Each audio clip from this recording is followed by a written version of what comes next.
Assalamualaikum warahmatullahi wabarakatuh. Nama saya Muhammad Zain Fatira dari kelas manajemen 2B. Di sini saya akan sedikit menjelaskan tentang kewirausahaan Islami. Kewirausahaan Islami adalah suatu proses untuk seseorang untuk menciptakan hal yang baru, baik barang ataupun jasa, dengan menerapkan nilai-nilai Islami di dalamnya.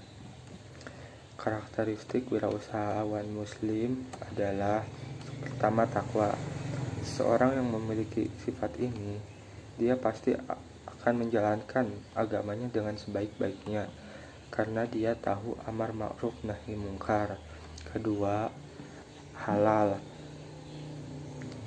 Dalam Islam, kita dijelaskan untuk mencari rezeki yang halal. Tidak boleh seperti mencari rezeki tidak dengan mencuri, merampok. Ketiga, tidak mubazir. Ini jelas-jelas dilarang oleh Allah Subhanahu wa Ta'ala, karena mubazir adalah sifat setan.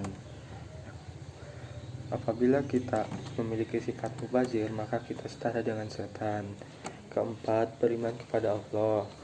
Seorang pengusaha Muslim harus beriman kepada Allah. Kelima, bermanfaat bagi orang lain. Dalam Al-Quran juga dijelaskan bahwa kita harus bermanfaat bagi orang lain.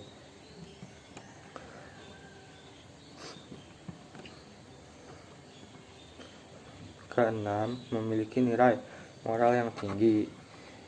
Dalam menjalankan usaha, kita harus memiliki nilai moral yang tinggi, karena kita harus memimpin diri kita sendiri dan kita harus memimpin usaha kita. Ketujuh, bermanfaat bagi alam. Kita bisa bermanfaat bagi alam dengan cara tidak membuang limbah bekas usaha kita ke alam, dan tidak merusak alam, tidak menebang pohon sembarangan. Kedelapan, amanah. Dalam menjalankan usaha, kita harus dapat dipercaya oleh konsumen. Prinsip kewirausahaan Islami ada dua. Pertama, prinsip umum. Kedua, prinsip khusus. Prinsip umum terdiri dari beberapa bagian. Pertama, prinsip ilahiyah atau ketauhidan adalah prinsip bisnis yang dalam pengelolaan bisnisnya didasari dengan nilai-nilai ketauhidan. Kedua, prinsip nabawiyah atau kenabian adalah prinsip dalam bisnis dengan mengikuti nilai-nilai atau sifat-sifat kenabian di dalamnya, seperti sidik, amanah, tabligh, fatonah.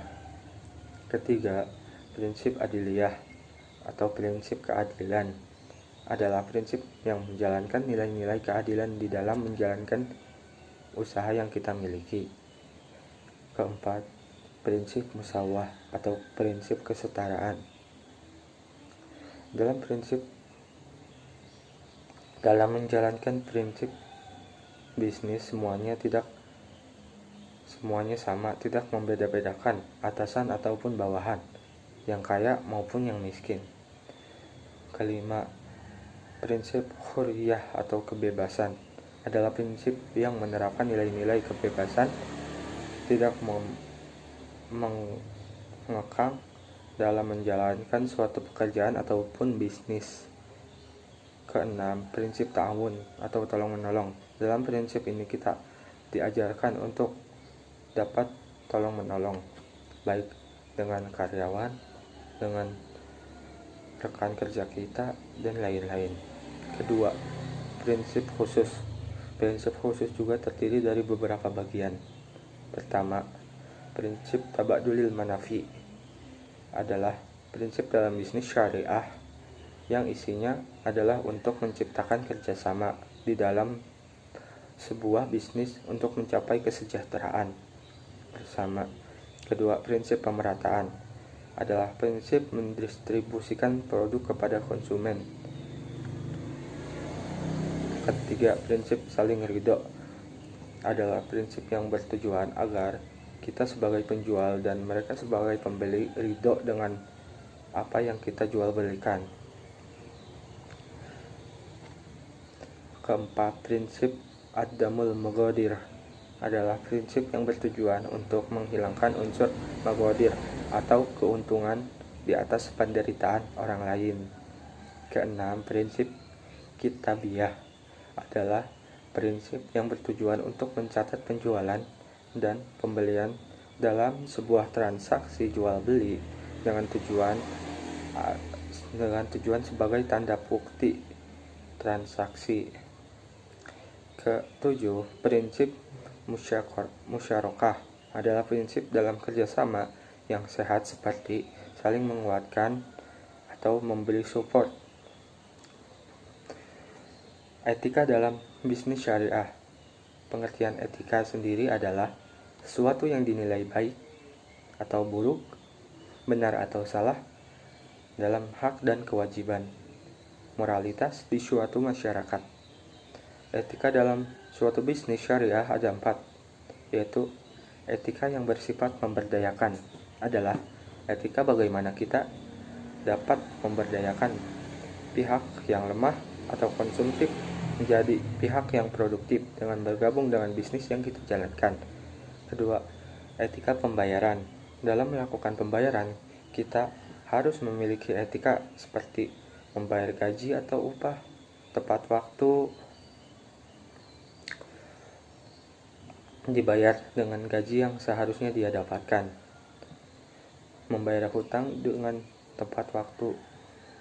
Ketiga, etika jual beli barang. Di dalam jual beli barang pun kita harus memiliki etika seperti berbicara dengan baik, dengan sopan, tidak mencaci, tidak memaki. Keempat, jujur dalam pemasaran. Di dalam pemasaran kita harus jujur dengan spesifikasi barang apa yang kita miliki, tidak membohongi pembeli. Hadis tentang seorang kaum Ansor yang meminta-minta kepada Rasulullah. Rasulullah tidak memarahi, Rasulullah tidak mencacinya, tetapi Rasulullah malah bertanya, apakah ada barang di rumahmu yang tidak terpakai? Bertanya kepadanya. Dia pun menjawab, ada 2 barang yang tidak terpakai. Yang pertama, sebuah kain kasar untuk menyeliputinya. Yang kedua adalah sebuah gelas untuk meminum.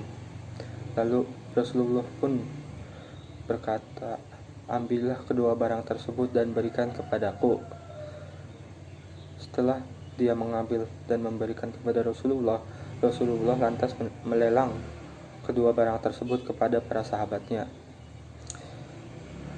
Salah satu sahabatnya menawar dengan 1 dirham dan sahabat yang lain menawarnya dengan 2 dirham. Lantas Rasulullah pun memberikan kepada sahabat yang menawar dengan 2 dirham. Kemudian Rasulullah memberikan uang hasil lelang itu kepada seorang kaum Ansor yang meminta-minta tersebut. Setelah diberikan, Rasulullah pun menyuruh kaum Ansor tersebut untuk membelikan kapak di pasar. Lalu dia disuruh untuk mengambil kayu bakar di hutan. Setelah selang 15 hari, seorang kaum Ansor tersebut mendapatkan kayu bakar yang banyak dan menjualnya di pasar. Lalu dia mendapatkan 10 dirham. Jadi, kita sebagai manusia yang masih mampu, kita harus memiliki semangat dalam bekerja. Kita harus berjuang untuk menghidupi keluarga kita. Kita tidak boleh meminta-minta selagi kita mampu. Kita harus bisa berusaha dengan diri kita sendiri. Kita harus percaya dengan diri kita sendiri. Alasan mengapa saya ingin menjadi entrepreneur. Pertama, karena saya ingin dapat membanggakan kedua orang tua saya bahwa saya bisa berhasil dalam menjalankan bisnis. Kedua, saya ingin mengurangi sedikit beban negara ini dengan membuat lapangan pekerjaan yang sebesar-besarnya. Bagaimana program ke depan? Pertama, saya ingin kuliah dengan sebaik-baiknya, dan apabila ada libur saya ingin bekerja sebagai karyawan atau magang di suatu perusahaan, dan saya mengumpulkan modal untuk merealisasikan usaha saya sendiri, dan saya akan berfokus kepada usaha yang dimiliki saya.